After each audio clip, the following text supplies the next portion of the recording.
Ayan mga boss, paano ba natin matatanggal tong bearing mga bossing? So nang hindi natin pinupukpok. So gamit tayo nito, meron tayong tools mga bossing. Ayan. Ayan. So gamitan natin ng tools para hindi masira. So ayan.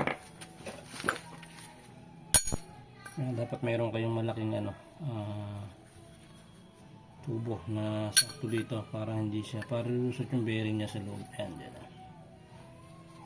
Ayan, testingin natin mga bossing.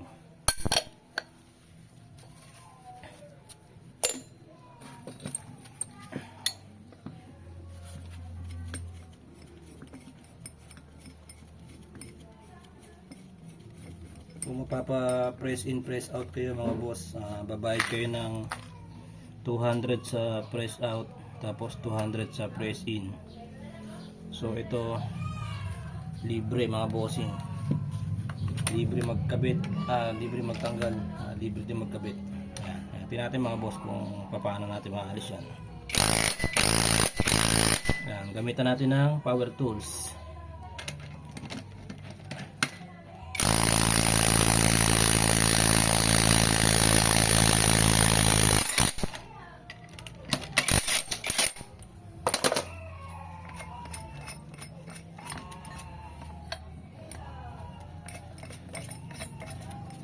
So ayan mga boss, tanggal na yung bearing.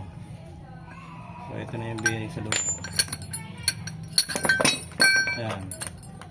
So ito na yung bearing sa loob mga boss. So ganun lang kabilis. Tapos pagka ikinabit natin, ganun din. Pipress in naman natin siya. So yun lang mga bossing.